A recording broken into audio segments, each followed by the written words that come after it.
chilling tales for dark nights.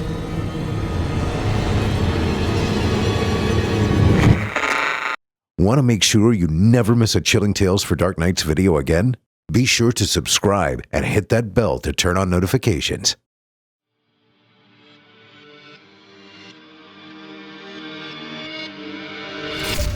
Welcome, dear listener, to Fear from the Heartland. I'm your host, Paul J. McSorley.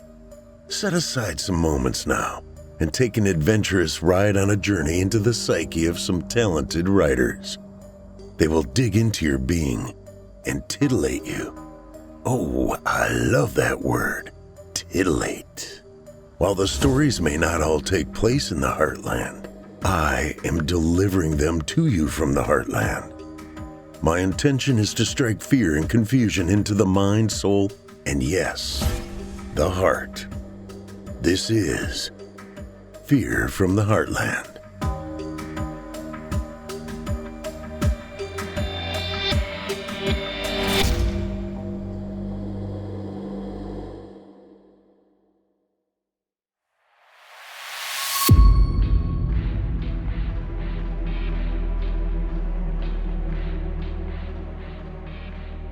Hello, Heartlanders, and welcome to Season 6, Episode 10 of Fear from the Heartland.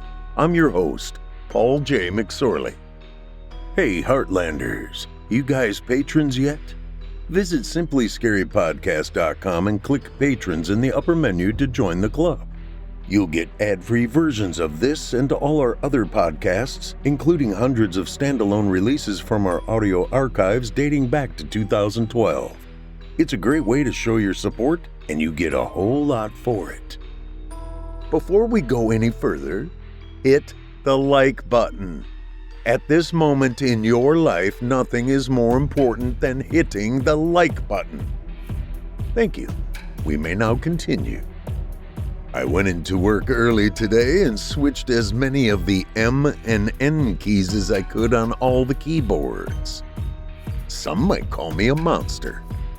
Others, a nomster. An atheist was spending a quiet day fishing when suddenly his boat was attacked by the Loch Ness Monster.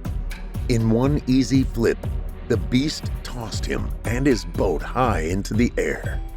Then it opened its mouth to swallow both. As the man sailed head over heels, he cried out, "Oh my God, please help me!" At once, the ferocious attack scene froze in place, and as the atheist hung in midair, a booming voice came down from the clouds. "I thought you didn't believe in me." "Come on, God, give me a break," the man pleaded. 2 minutes ago, I didn't believe in the Loch Ness Monster either. Dirk Stevens weaves tonight's tale filled with nomsters. Filled with monsters. Let's get after it. A monster named Evil viciously adopts a young girl, Nina, to live with him in the abyss, also known as Hell. As a punisher, Evil is contracted to perform many unspeakable acts in our world. Those acts, however, are governed by rules, a pact made by heaven and hell. It seems Nina could have other ambitions that severely challenge that pact. And now, dear listener, for your listening pleasure, I bring you Evil by Dirk Stevens.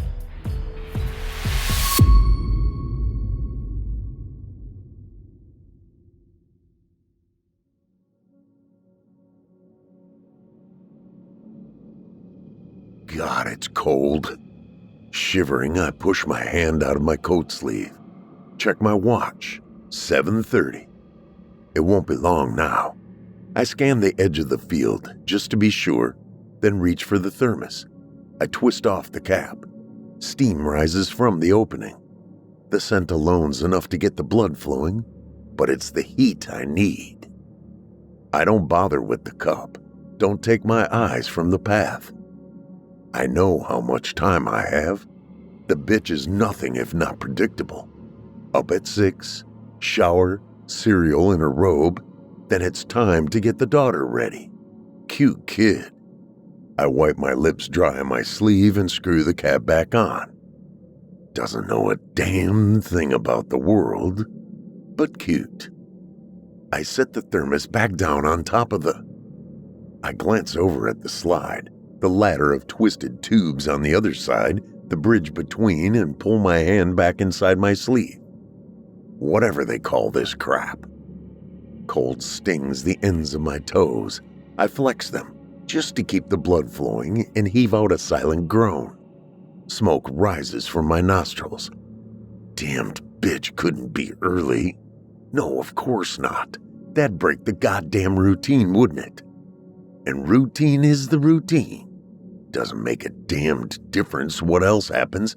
It's the routine. Burn the damn house down and the bitch'd have her shower and cereal in the ashes. Why? Because it's the routine.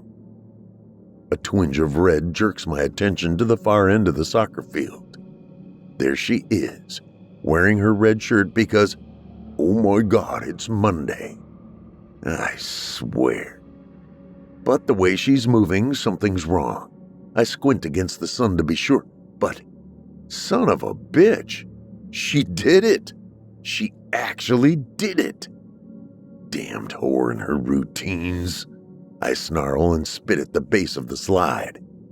I gave that kid enough to keep her puking for days, and that bitch brought her along anyway. I watched the little girl plod along behind her mother, her back slumped, her face pale, the mother pumping her stupid little jogging weights like it's her job, tittering on like it's just another Monday, like her 3-year-old kid hasn't been puking her brains out all night. Psycho.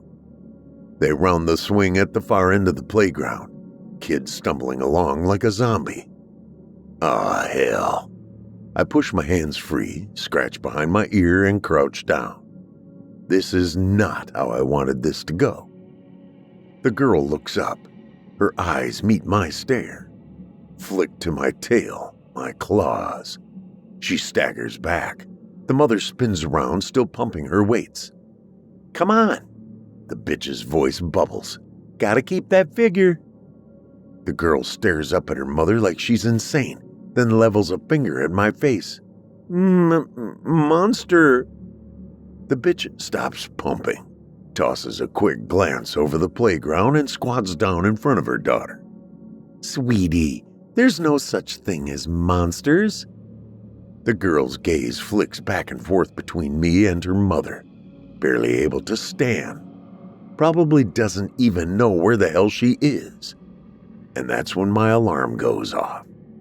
Her little blue eyes lock on mine. A low growl rumbles through my chest.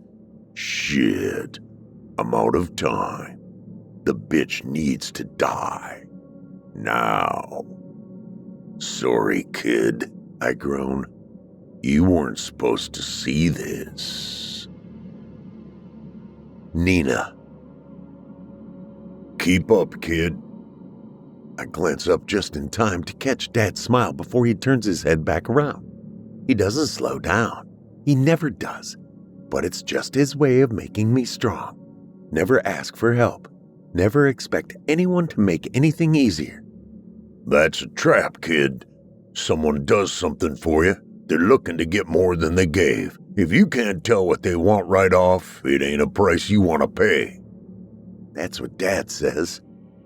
Pulling my bottom lip between my teeth, I scramble to catch up, but my wings are too heavy. They throw me off balance.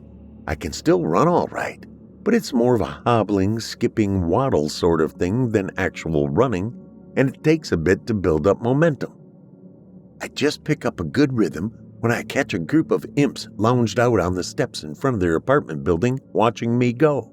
A big blue kid with wing piercings snorts.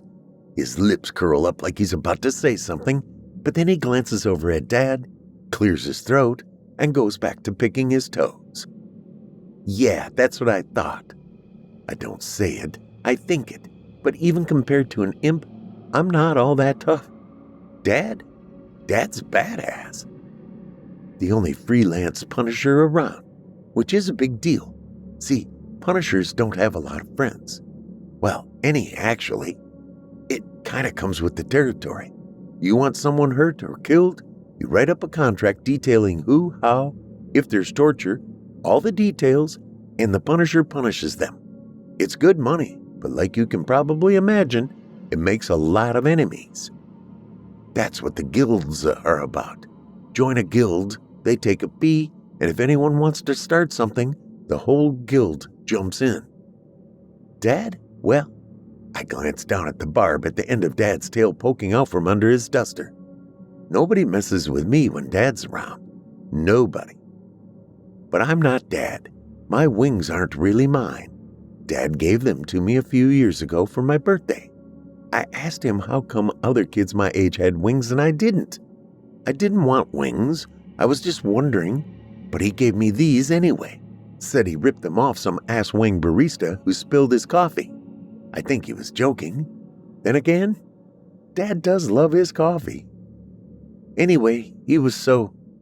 proud isn't the right word. Happy either. But it meant a lot to him to give them to me, so I can't not wear them. It'd be like spitting in his face. Thing is, now that I'm older, I can't help notice that I just don't fit in anywhere. Wings or no. I've never even seen a creature that looks like me. It kind of makes me wonder where I came from, even if I belong in the shadow realm at all. Dad? Yeah? When did you get your tail? He glances down around his shoulder at me. When I started liking girls. Oh. I pushed my horns up a little higher to match his. How old were you? Shit, I don't know. He stops, turns, and his yellow eyes narrow. Why? Someone giving you crap? I shake my head. No. It's that Foster kid, ain't it? He squats down, glances up and down the street to make sure no one is close enough to hear, then lays his enormous hand on my shoulder. You want his tail? No. God, Dad. He didn't do anything. It's just... I take a deep breath. Everyone else has already got wings and tails, and my eyes burn. I don't know what to say, so I shrug instead. Don't. Oh. Dad pats my shoulder, almost knocking me over. Is that all? That's just 'cause you ain't an imp.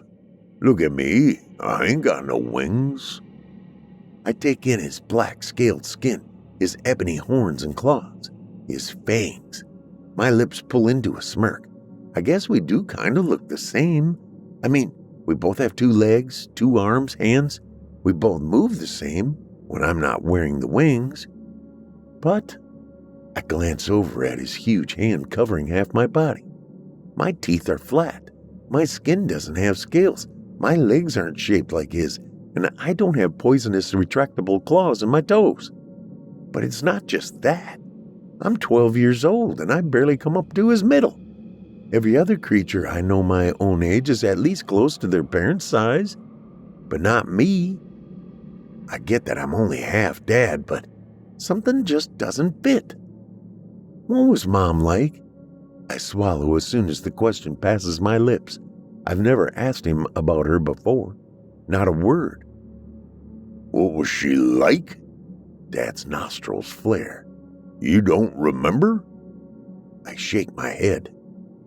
Your mother was a whore. My cheek twitches and Dad clears his throat.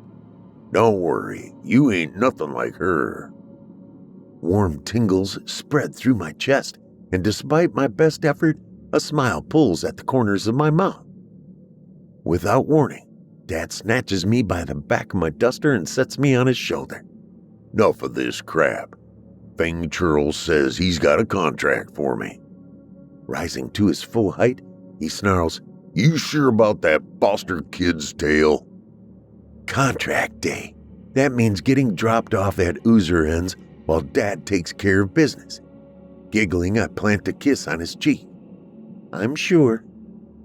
I've already decided on what kind of ice cream I want. Blueberry. When Dad grunts, Good. He wipes my kiss from his cheek, pretending he doesn't like it, but his eyes give him away. I didn't bring you along to talk cute. It's time to start pulling your own weight, you little mooch. I wonder if Foster will be there. I hope so. It's not much fun playing whack-a-man alone. Pull my own weight, huh? I kick out my legs, smiling to myself. It's a good thing I'm little. Dad's mouth drops at the corner. Damn straight you're little and weak. Makes you target. I'm getting sick of having to wipe your ass all the time. So shut up, get your head screwed on straight, and keep your eyes open. This ain't a goddamn field trip. It's training day. I blink. Training day? You mean you're not taking me to the arcade? Dad's lips squirm as he fights back a smile. No, today you're coming with me, kid. See what a Punisher does. A squeal rips through my lips. I throw my arms around his neck as far as I can, peppering his face with kisses. Thank you, thank you, thank you, thank you, thank you, thank you. All right. Dad snarls, pushes me back with a finger, and his voice takes on a serious tone. One rule. I sit down, lay my palms on my knees, and nod. You do exactly what I say, understand? None of this cute crap. Today you're my bitch, got it? I hold up my right hand, press my 2 middle fingers to my thumb, keeping my pinky and index fingers straight up. I swear. Dad nods, and before I can stop myself, I sneak him another kiss and sing, I'm going on a punishment. I'm going on a punishment. Dad chuckles, rolls his eyes, but I can't wait to tell Foster. I'm gonna be a Punisher. Fanged. I like it when Dad carries me. It's neat to look down at everyone, watch them shrink and slink out of the way. Makes me feel strong, powerful. When it's just me, it's not like anyone pushes me out of the way or anything. Dad's still my dad, and they know better. It's more, I don't know, like they're annoyed I'm there, but don't want me to know they're annoyed, so they just sort of act like I'm not. Everyone but Foster. He's the only person I really talk to. But then, I guess he doesn't really fit in either. His wings came in all shriveled. He's only got one horn, and he's the only one in my class that's my size. The only one that comes over after school to see how I'm doing when Dad lets me ditch. It's a little weird, but I get it. It's not easy knowing nobody wants you around. A flashing sign pulls me out of my head. The arcade. I peek in the window as we walk past. I catch a few kids from school swarmed around Manhunter, but only for a second. A few steps later and we're right in the middle of the street mall. A few dye-book women coming out of a clothes shop pull up short when they see us. A group of Oni sitting at an outdoor cafe fall silent as we pass. Nightwalkers, ghouls, devils, wraiths, and devas. All of them stop and watch us walk by. A few stores later, Dad turns down a narrow alleyway. We pass a few stinky trash cans and stop in front of a rusty steel door. We're here. He plucks me off his shoulder and plops me down on the ground. Okay, look. Fanged is terioxic, so stare at the floor. Don't look at him. Only out of the corner of your eye. Look right at him and he'll vanish.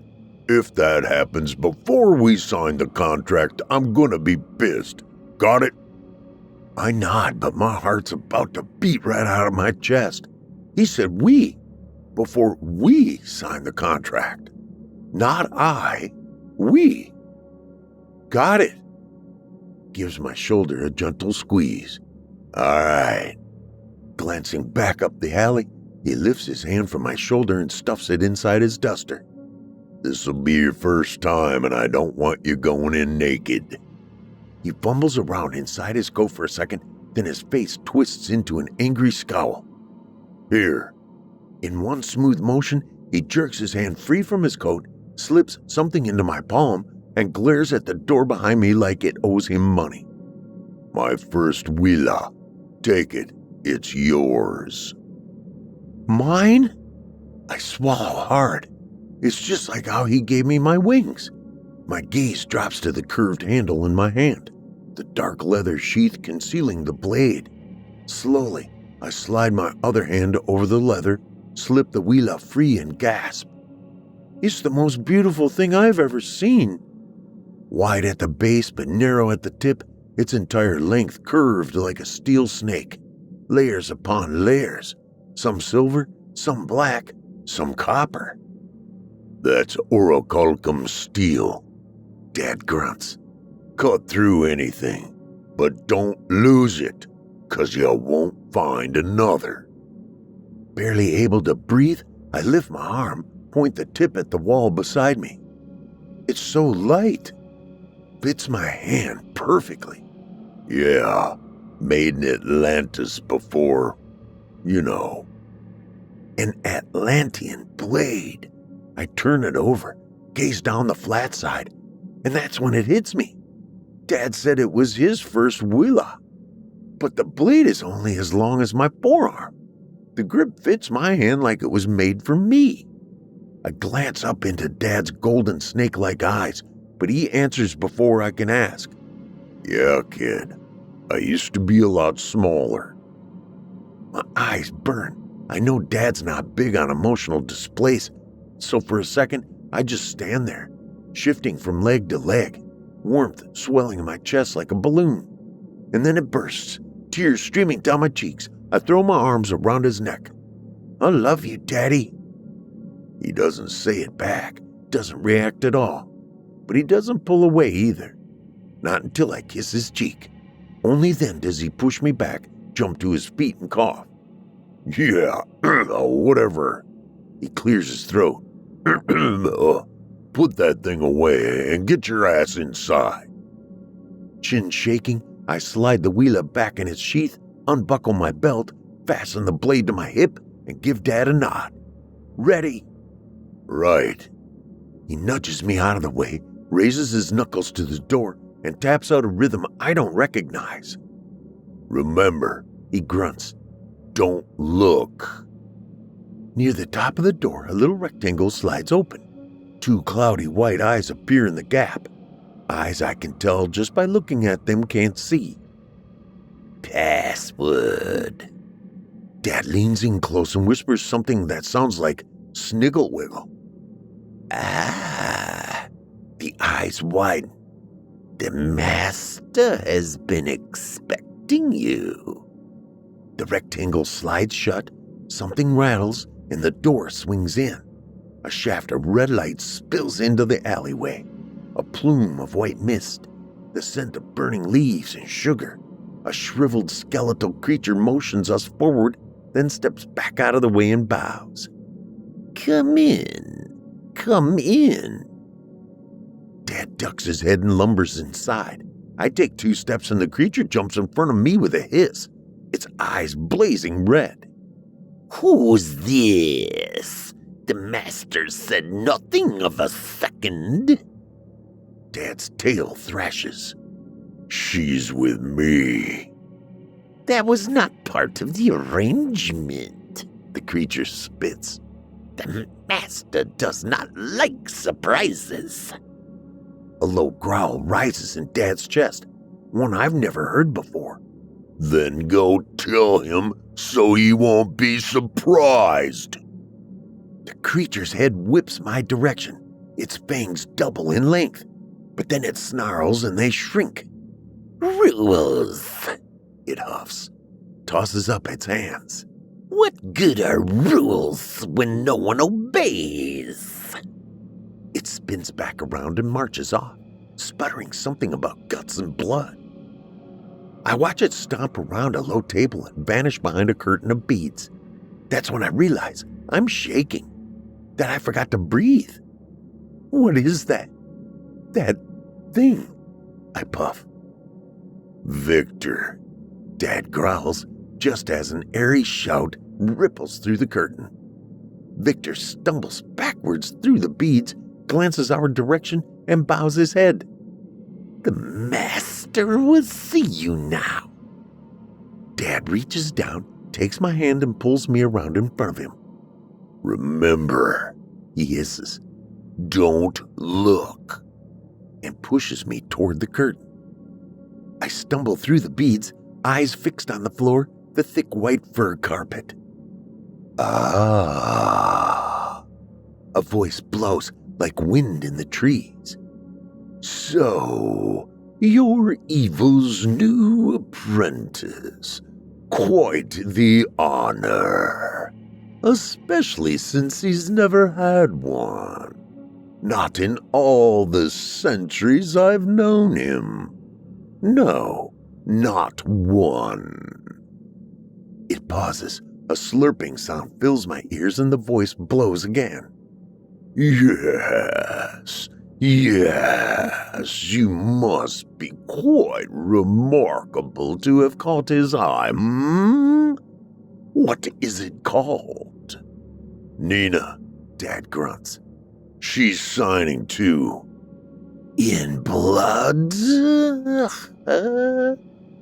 The voice, fanged churl, wheezes. Dad answers with a single grunt.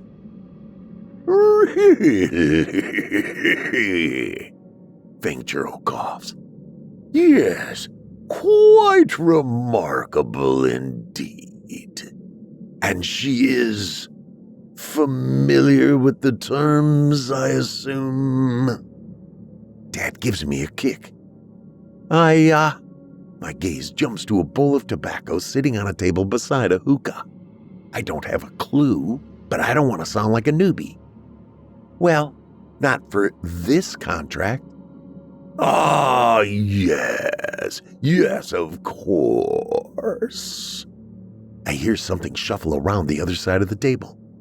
The client desires the slow torture and death of a certain family of mortals.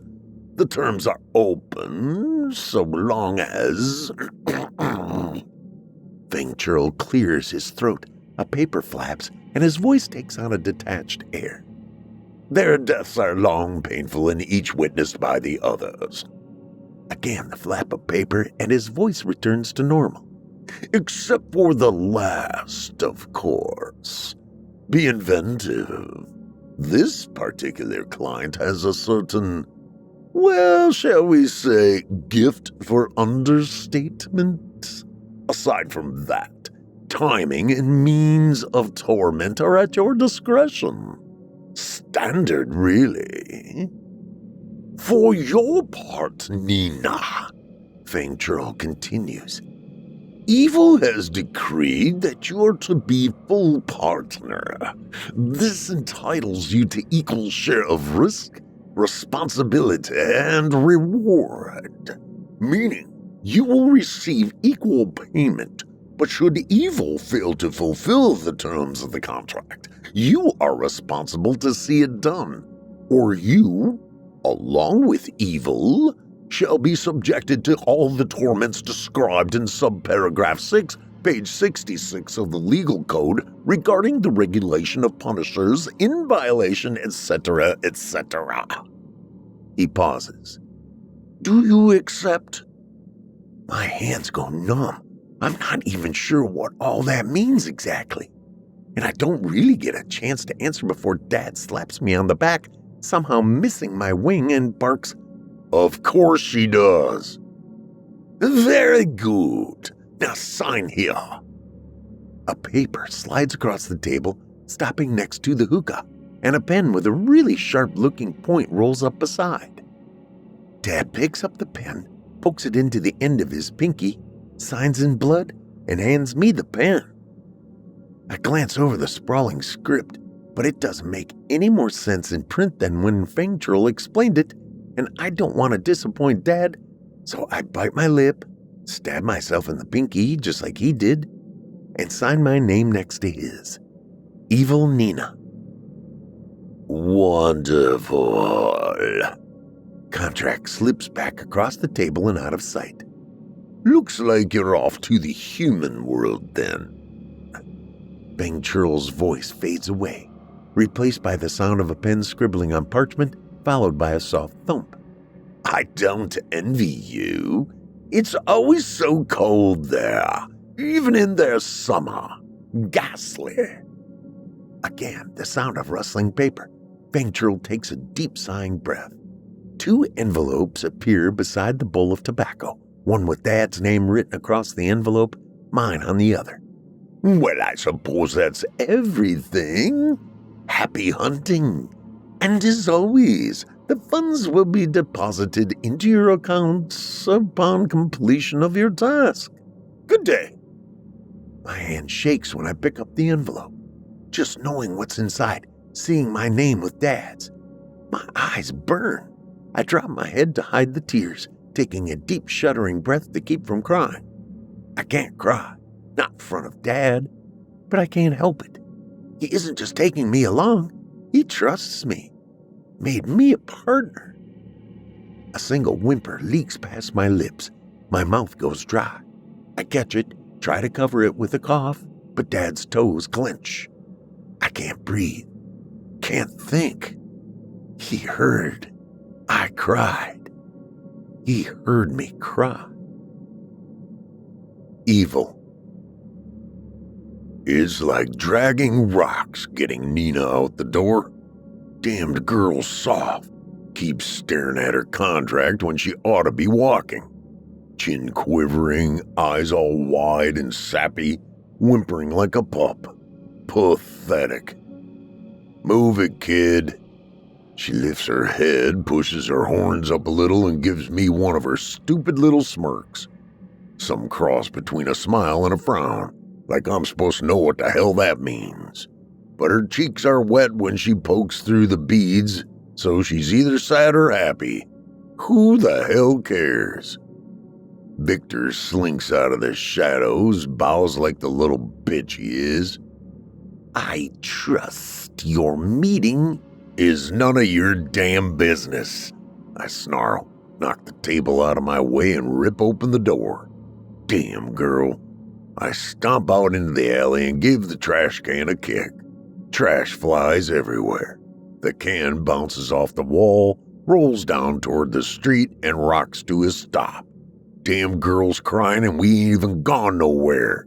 What the hell's she gonna do when she gets there? When she sees other humans and figures out we're there to kill some of her own? Her tiny boots click against the pavement. Slow, quiet. A spin around, smoke billowing from her nostrils. Look, there's only dicks and pussies. You ain't a dick, so you're gonna get fucked. Her eyes go wide. She staggers back, panting, frightened like a little bitch. Damn it! I aim a punch at the wall. Give me back that damned wheeler. You ain't got the balls to use it anyhow. She sniffs, fumbles for the buckle, but she's shaking so bad she can't get it loose. Weak, worthless bitch. I can't take it. Roaring, I charge the trash can, grab it with both hands, and rip it in half. Forget it! I howl. Fling one half her direction. It slams into the wall above her head and she crumbles to the ground, hands over her ears. Another roar and I fling the other half at her. It slams into the wall inches from her shoulder. Bitch! Pulse thundering in my ears, I turn and stomp up the alley, out into the street. I don't know what I was thinking. I should have killed her when I did the whore. Domestic trouble? Carlisle. I stop mid-step.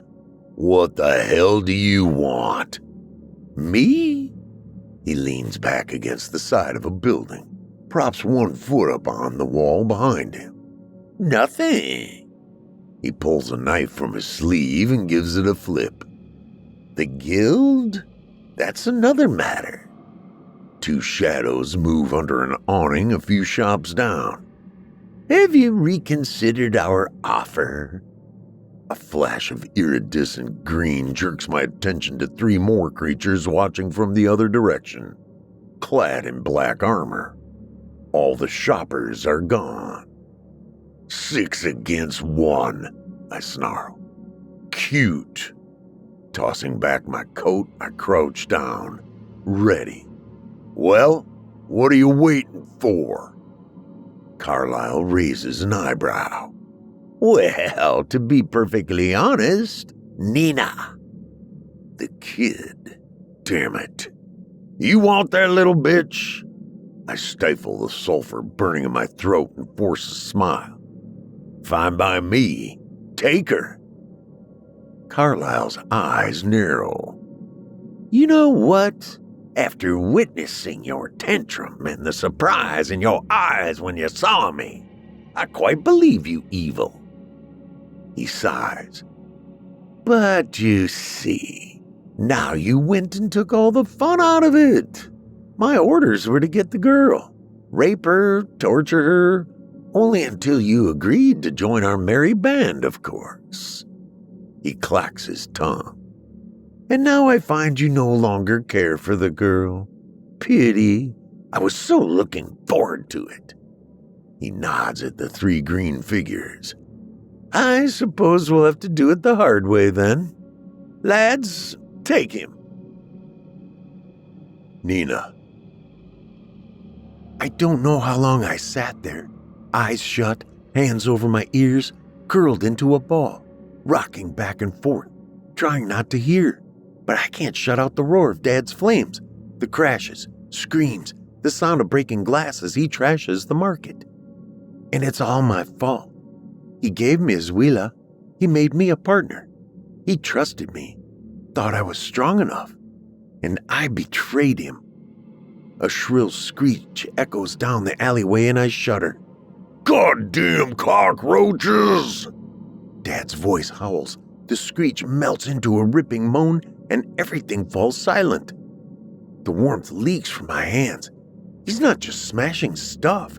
He's smashing people, ripping off their wings and arms, biting off their heads. And it's all my fault. Sirens blare in the distance. Bile burns the back of my throat and I retch. The enforcers are coming. Dad might kill a few, but they'll get him. He'll go to prison and there'll be nobody to protect me anymore. Our lives are over. And it's all my fault, because Dad's right. I'm nothing, just a weak little bitch. A weak little bitch. A weak little bitch. The words come on their own, chase away the fear. The alleyway, the stink of rotten garbage. Everything. Hi there. I don't look up. Don't stop rocking. Weak little bitch. Weak little bitch. Hey.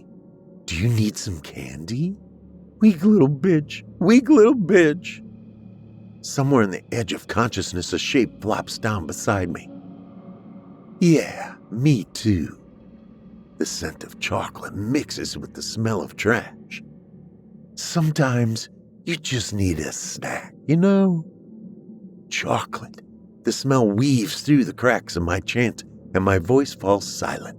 Slowly, I turn my head and stare at the shape beside me. It's a woman with pointed ears but no horns. She catches me looking, and her violet eyes sparkle. It's not the best chocolate in the world. She sighs, breaks a chunk off the bar, and tosses me a sort of sad smirk. But even bad chocolate is better than no chocolate. You want a bite? I shake my head. She's wearing enforcer armor. I don't take anything from enforcers. Dad taught me that. Dad. My eyes burn, but I won't cry. Not ever again. I wipe my nose on the back of my hand, glance down the alley at the flashing lights, at another enforcer watching from the street. Where's Dad? She lays her smooth white head back against the wall, stares up at the night sky peeking in between the buildings, and the red marks under her eyes sparkle. What's your name, sweetie? Nina. Where's my dad? Nina. She pops the chocolate into her mouth. You're Evil's daughter, aren't you? I nod. Where is he? She lifts her head from the wall. I don't know, but maybe if you tell me what happened, I can help you find him. I swallow hard. It's my fault. She sneaks her arm behind my head, and for some reason I don't pull away. Sweetie, no. This is not your fault. Yes, it is, I shout, cutting her off. He needed me to be strong, but I'm just a weak little bitch. My voice cracks, but I won't cry. I can't. He needed, but I'm just Weak. Her arms close in around me like a blanket. Honey, your dad was jumped by 6 punishers. There is nothing you could have done. I pull back. What? The woman kisses my head.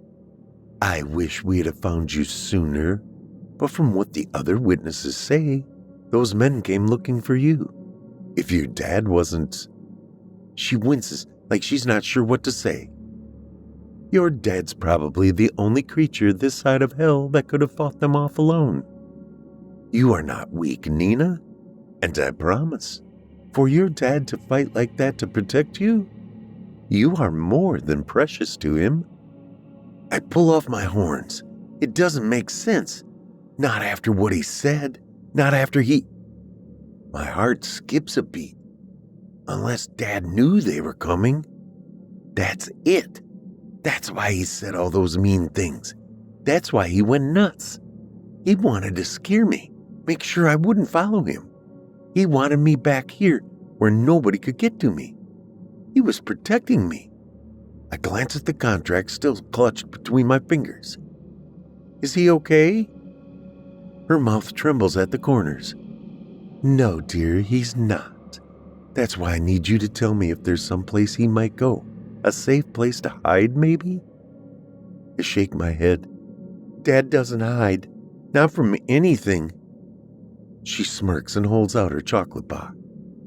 You sure you don't want some? Vala. Nina. I glance down at the girl beside me. Strange creature. She looks human despite the fake horns and wings. Smells human. The warmth of her pulse, the skin, the hair, everything fits. But she can't be. Schwarm nods. They've got the bodies covered. It'll be a while before they clear the scene, but it's safe to bring her out. Or it would be. Closing my eyes, I open my mind and focus on Nina once more. Her aura pulses, the same rhythm as before, but not chaotic like before. Unified, impenetrable. Sighing, I offer her the chocolate one last time. You sure you don't want some? She shakes her head. Schwarm drops his chin. I motion for him to wait. Forensics is going to want to get in here, but something doesn't feel right. A second ago, I sat down beside a shattered little human girl, one whom, according to dispatch, Evil claimed as his own after a lawful fulfillment of contract on the child's only parent as an act of benevolence. It's rare, almost unheard of in cases of human punishment, and wildly out of character for a creature of Evil's lineage, but all perfectly legal. But now, she's got a Force 5 mental barrier in place. I've been on the Force for over 200 years. I've eased the minds of thousands of criminals. The strongest barrier I ever got out of a human was only level 3. Once, I didn't even know humans were capable of that kind of focus. And it's not just her aura. Her entire demeanor's changed. I can't connect with her, so I can't deaden her senses to what she's about to see, and I don't have a clue how she's liable to react. All I can do is alter my aura to match, become a kindred light, someone she might be inclined to trust and hope she can take it. Do you have a place to go? Anyone we can contact? Nina pulls her lower lip between her teeth. The vague shadow of a withered wing presses into my mind and it's gone. Nina sits up. No. Liar. I pop the rest of the chocolate in my mouth, slap my thighs, and swallow. Well, maybe you like the smell here, but I've had all I can stand of rotten. I make a show of sniffing. What is that? Beets? Nina almost smiles. What do you say we go find a better smell? You like ghoulies? She glances down the alley at Schwarm. With cheese? I twist up my face like it's the most ridiculous question I've ever heard. Yeah. Who wants cheeseless ghoulies? This time she does smile. Before she gets the chance to think, I jump to my feet and offer her my hand.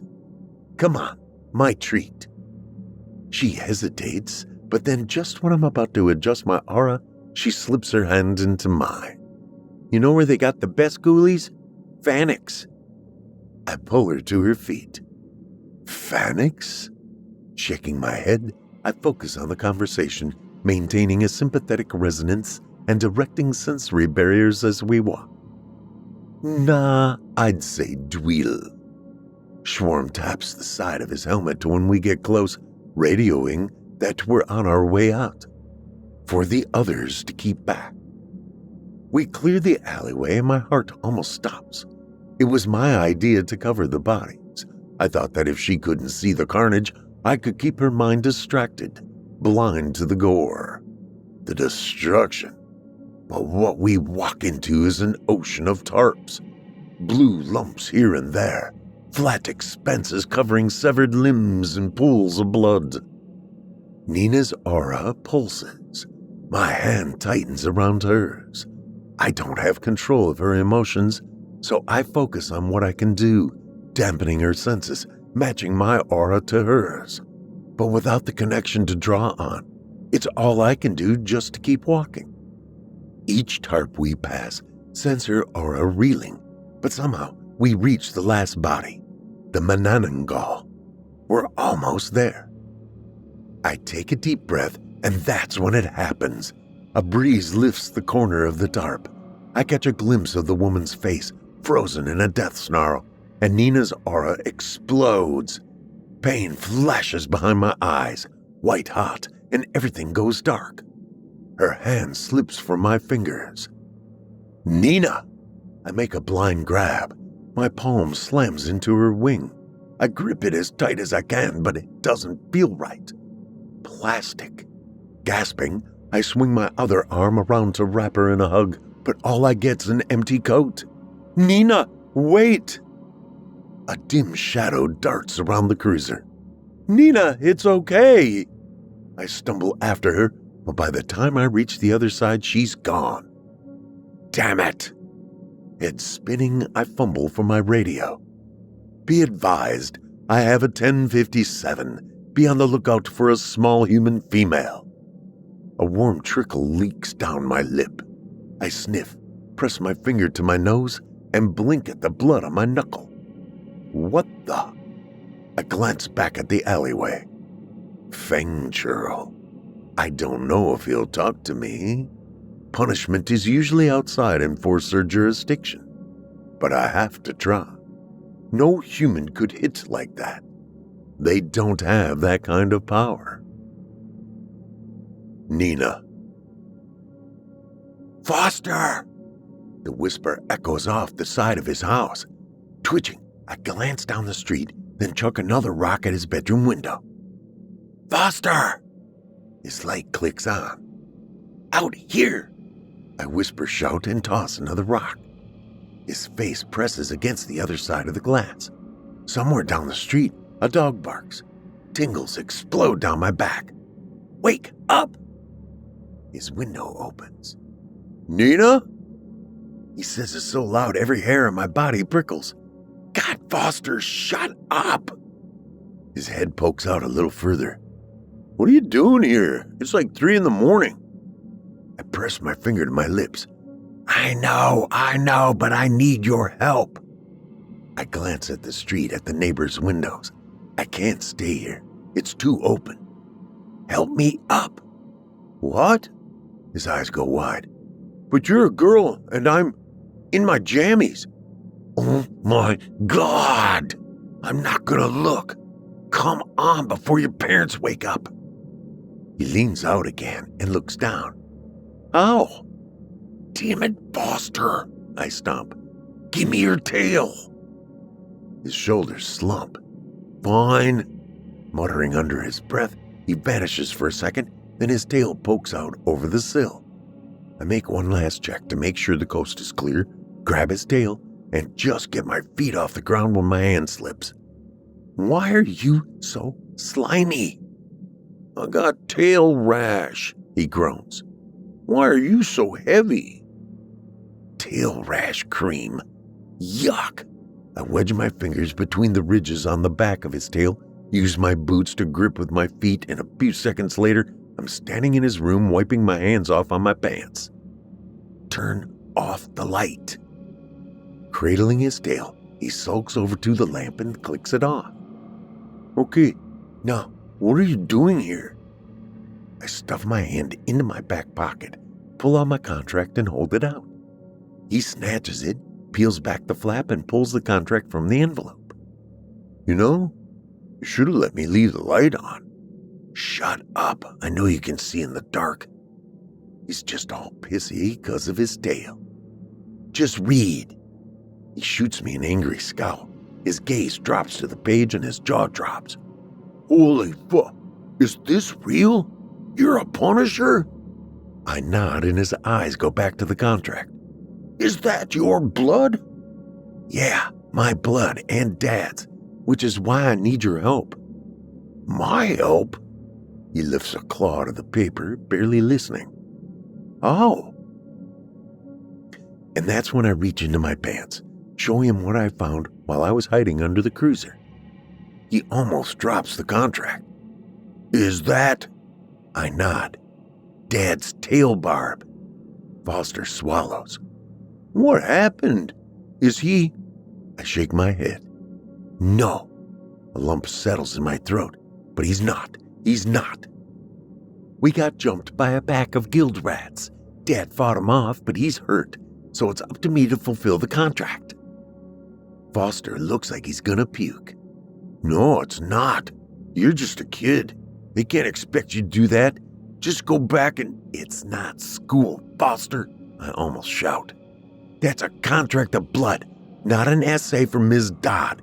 If I don't do it, Dad and me both. But I can't say it, can't even think it. And I never been to the mortal realm. You have. I need your help. For a second, Foster just stands there. That was camp, Nina, for imps who don't have magic. But it's still more than me. We always talked about being Punishers. Now's your chance. I need him. Are you going to be a badass or Mommy's little cripple? Cripple. Foster winces. I hate myself as soon as the word crosses my lips, but I had to say it.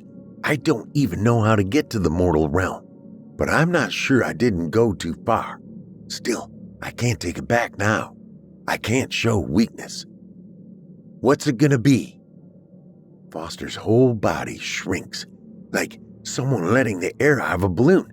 Then, just when I'm sure he's not gonna help, he scratches his forearm and sighs, skulks over to his bed, lays the contract out on the sheets, and using his talent, scribbles his name next to mine.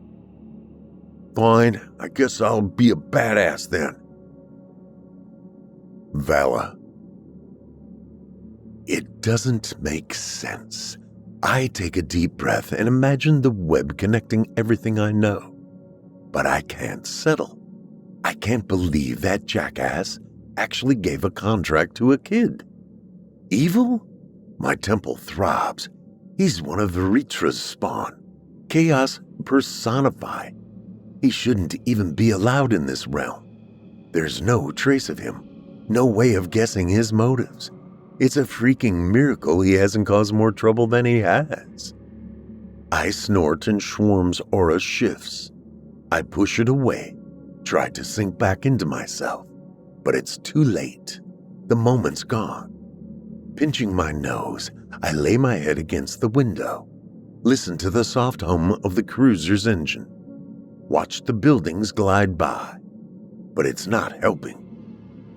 I'm missing something. Schwarm clears his throat. You think Nina's blocking you? A kobold at a bus stop we pass flips the page of a magazine he's reading.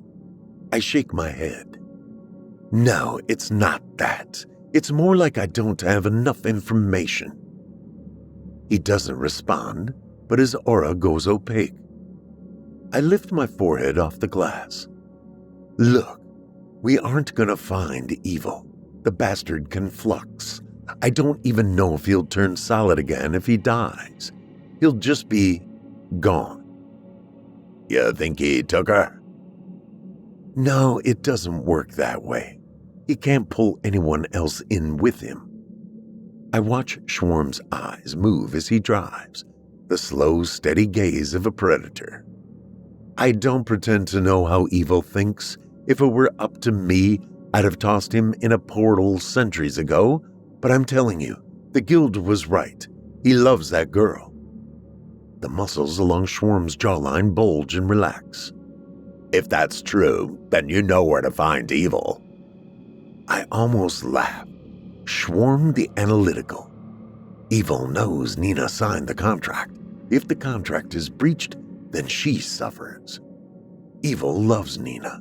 Therefore, Evil will fulfill the contract for his benefit and hers. But he's operating under a flawed premise, that Evil is alive and able to port. There were a lot of scales at the scene, Schwarm. I don't think Evil's in any condition to make a jump. And even if he made it, what are we gonna do? Send a squad to go get him? To the mortal realm? I shake my head. You know as well as I do how he'd react. We'd be exposed. The treaty with heaven would be broken, and we may well find ourselves in another war with Elysium. I snort. But there's another option here. Nina loves Evil. The girl craves his approval desperately. I mean, she's running around in fake horns and wings for Lucifer's sake. Schwarm's aura goes orange. You think she's a half-breed or something? That she has enough shadow blood to port? She doesn't need demonic blood. I toss up my hands. She signed a contract. It'll port her as soon as she wants to go. Nothing but will required. Then why are we going to the school? His thumbs tap against the edge of the steering wheel. Shouldn't we be... No, I grunt, cutting him off. That wing she was thinking of was definitely an imp's wing, but without dew claws, so pre-adolescence. I'm guessing it's an imp from school. I need to find that imp. There is no way I'm stepping into the mortal realm without all the facts. The damn last thing I need is surprises, especially there. Nina. Darkness swirls around me, through me. Panting, I struggle to my hands and knees, and that's when the cold hits. I gasp and my eyes burst open, but it's like staring at the sun. Foster? I can't see. Foster! What the hell? His voice shakes, but he's here. I'm not alone. A shiver rakes down my back. I crack open an eye, but we're not in his bedroom anymore. What happened? Blobs of color rise out of the blinding light, green like nothing I've ever seen before. It covers everything, brighter than a pixie's eye. I think we just jumped, he coughs. At least that's what it felt like last time. Blinking against the light, I turn toward his voice, to the shriveled blue wings in a sea of green. We jumped. That's what he said, but it doesn't make any sense. We weren't at a depot or anything. Neither of us even has any magic. How? No idea. He sits up on his haunches, raises a hand to his eyes to try and block out the light. But this is definitely the mortal realm. I gape out across a wide carpet of green, surrounded by hills of green, at the gray and brown rectangles poking out of the hills and shiver. God, it's cold. It's further from hell. Without warning, he jumps to his feet screaming, "You ported me without clothes!" I didn't, I start, but he cuts me off with a howl. I'm gonna freeze to death. He falls to his knees crying like a little bitch. I'm gonna dye my jammies. Shut it, I hiss, but my teeth chatter so bad it sounds more like a curse than anything else. But he's right. All I've got on is a midriff and pants. We need to get warm. You were here before. He moans. Last time I had a parka, then goes quiet. almost like someone flicked a switch. He just sucks in a sob and goes still as stone, eyes fixed on something behind me, and nods. Clothes. We need those clothes. I turn around, stare out across the green carpet at 3 creatures walking toward us on 2 legs. No horns, no wings or tails. Well, what are they? Humans, Foster chitters. Humans? One's wearing a hoodie, the other 2 jackets. Almost without thinking, my hand finds the wheeler at my side. I don't know much about humans, but I know Dad kills them, that they only have a few years to live anyway. And they're wearing clothes. Vala. I raise my hand to the door. Y'all really going to do this? I glance back, watch Schwarm tuck his chin. You do realize it's 6 in the morning on a Saturday. I know. I rap my knuckles on the door, but we've already lost too much time. Beating the streets, talking to teachers and students, all I learned is Nina's a freaking ghost. No friends, no sports, nothing. No one even remembered her name. Evil's kid, the girl that hangs out with Foster. Even the teacher had to look her up. I've never seen anything like it. She lived in the same place, went to the same school 4 years, and no one remembers her. Just vague shadows of some nondescript girl. This Foster kid is the only lead we have. And our only lead just happens to be an imp with shriveled wings, like the image I plucked from her mind. It's not a coincidence. He's involved somehow. Not the only lead, Schwarm mutters under his breath. You know where to find her. This is a waste of time. The door rattles and I twist my face into a friendly smile. No, it's not, I sing, dropping into character. He doesn't get it. That girl has abilities she shouldn't have. No human has that kind of mental energy. Not even on record. Not even close. Hell, it's not impossible she's been blurring their memories of her. And God knows what else. There's no way I'm gonna confront her until I know what I'm up against. The doorknob turns, and I blink sweetly over my shoulder at Schwarm. Smile. The door swings open. A pale blue imp in a pink fluffy bathrobe rubs her eyes. What do you want? I hold up my badge. Good morning, Mrs. Gladstroke. I'm Vala with the Office of Enforcement. I wonder if we might have a word. She squints at the badge in my hand, blinking like she's not sure if she's dreaming or not. Enforcement? I bob my head and press my aura into hers. Mm-hmm, I chirp. I was hoping we could speak with your son. Every word, every inflection, every twitch of my lips perfectly tailored to elicit her compliance. It's almost too easy, like picking a lock. I plant the vague notion that we're here as part of a youth recruitment program, and her lips curl up at the corners. Yes. She glances down at her robe and fuzzy slippers, and her face goes purple. Oh, I'm sorry. I didn't expect... She steps back, unsure of what to do. Come in, Foster. Let me get you some coffee. Foster! She shouts as cheerily as she can muster. There's someone here to see you. No one answers. She giggles and waves us in with a sort of bowing backstep. I'll just go get him. He's a fine boy. You just caught us a bit unprepared. Oh, not that that's a bad thing. Always prepared, that's Foster. He'll make a fine enforcer. We step inside. She pushes the door closed behind us, gives us another nervous laugh, and hurries upstairs. Make yourselves at home. Foster! Charming woman. Schwarm grumbles as he picks up a ceramic unicorn from the end table beside the couch. She seems a bit... He nods at a pile of laundry filling an armchair, the box of half-eaten pizza, and assortment of red Solo cups scattered over the coffee table. Taxed. It's hard to miss his meaning. She's a single parent of a kid with special needs. The damned last thing she needs is us making her life more difficult. And I have to admit, he's right. But I need to talk to her son. I need to know what Nina is, what she's capable of. Just a few questions, then we're gone. Nina. Okay.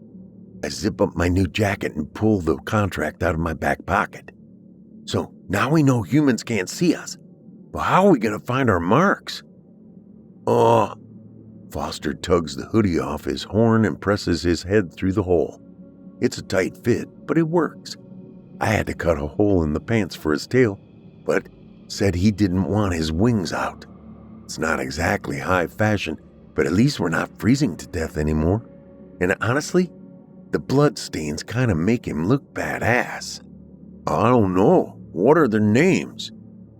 I open the envelope, pull out the contract, and skip to the section labeled Details of Services Required.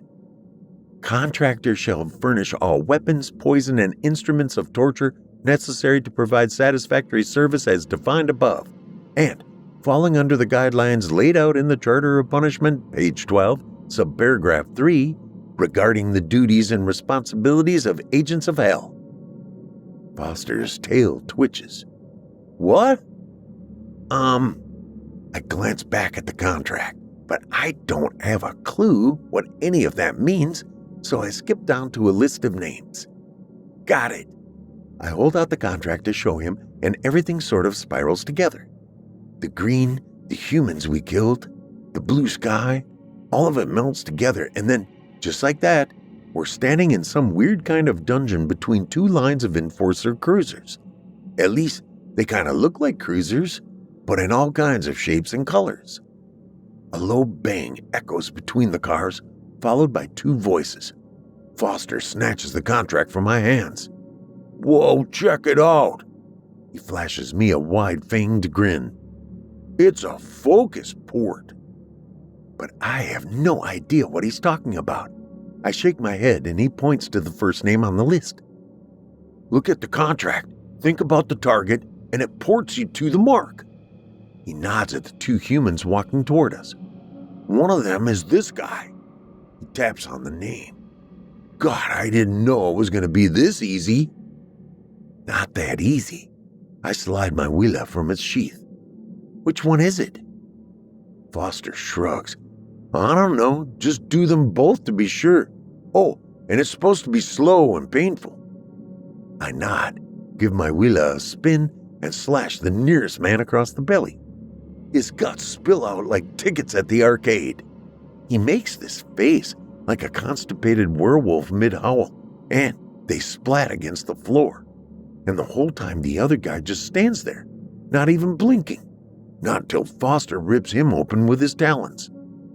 But standing there, heart pounding, watching their faces twitch, their bodies spiral together as we teleport to the next name on the list, every sound, every moment so full of color. Squealing, I snatch Foster's hand and give it a squeeze. It's like I've been dreaming, but now I'm awake and don't ever want it to end. Vala. I don't like the mortal realm, even on a good day. It's cold. It smells like human. But more importantly, it's not safe. There are rules we cannot break, laid down in the treaty between heaven and hell, the agreement that ended the Great War between Elysium and the Shadow Realm. Neither side wants peace, but neither do they want to face retribution. Both sides can enter the mortal realm, but only to tempt and punish, only to bless and sanctify, and even then, only under contract, only by order of the divine or infernal powers, powers that render us invisible to one another and to those who live here, kept in check by the ever-present gaze of the Watchers. And this, I watch a human in a white suit snap another picture and shake my head. This is a nightmare. The woman picks up a severed head, places it inside a plastic bin, and moves on to a hand. What the hell? Schwarm squats down beside what looks like a pile of entrails. These humans weren't part of the contract. He swings his arm over the crime scene. None of them. No. My voice comes as a whisper. She's just a little girl. No record. Not so much as a sneeze. Even at school. It's insane. I count 3 at this scene. But if they're killing off contract, God knows how many others there are. Schwarm rests his forearms on his knees, his face pale. I mean, look at this. They didn't just kill them. They stripped them naked and hacked them to bits. It's like they went through a blender. His head droops. You said she wasn't human. I didn't really believe you. But now? He pulls his hand down his face. What kind of thing would do this?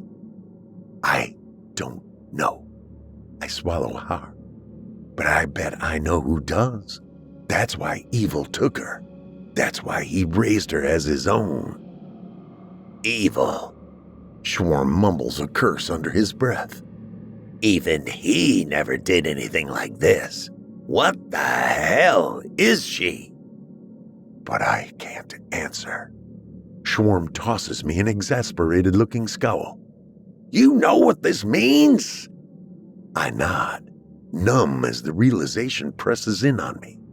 The powers of hell will punish us for our carelessness, for allowing anyone to violate the treaty. The Watchers will take over management to ensure nothing like this ever happens again. The Shadow Realm will become a prison. Life as we know is over.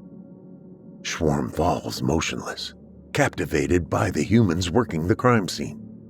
What are we going to do? There's only one thing we can do. We have to catch her. The Watchers know who did this, but they can't see into the Shadow Realm. I suspect they're waiting to see how we react, to see if she's rogue or part of some conspiracy. We have to hunt her down. Get back to HQ, tell them what happened, and that we need reinforcements. As many as they can spare. Schwarm opens his mouth, but I cut him off. No, this time we need to risk it. If we don't, it'll look like we're complicit. We have to violate the treaty in order to show them that we want to preserve it. Don't give me that look. Just go. I'll stay here and try to pick up the trail. I'll jump ahead, go to the last name on the contract, and work my way up the list.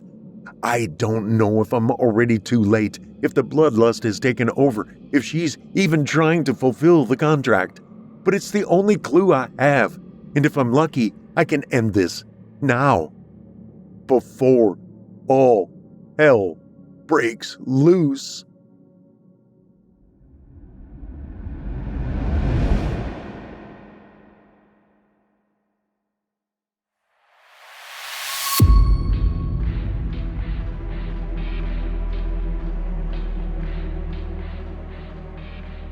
I hope you enjoyed tonight's story, Evil, by Dirk Stevens. Dirk Stevens exists only as a fantasy, more at home among the fairies as goblins of his imagination than roaming the mundane realm of mortals. He's an award-winning member of the Springfield Writers Guild and the author of many dark short stories, including Purgatory, 2021. Lil's single mistake ends her engagement and her life. Now forced to haunt the man she loves, Lil struggles to find a way to keep him alive. Purgatory can be found on Amazon.com.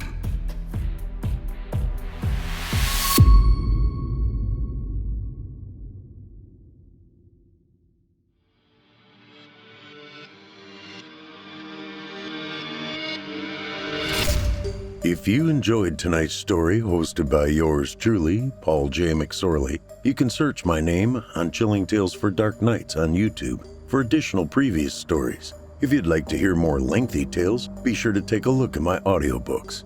Available now on audible.com or just visit paulsbooks.net. That's PAULSBOOKS.net. You can also find me personally on Facebook and Twitter.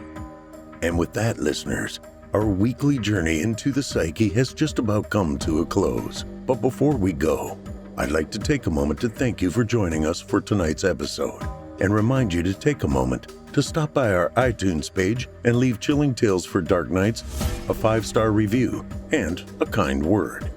And follow us on Facebook, Twitter, and Instagram if you haven't already. And while you're at it, please remember to stop by our Apple Podcast page or wherever else you listen to your favorite podcasts and subscribe. The charts are based on subscriptions, not listens. So if you haven't subscribed yet, I'd really appreciate it. I'm your host for Fear from the Heartland, Paul J. McSorley. I've enjoyed the titillation tonight. Ooh, there's that word again. Thank you for joining me. Hope to see you again next week at Fear from the Heartland.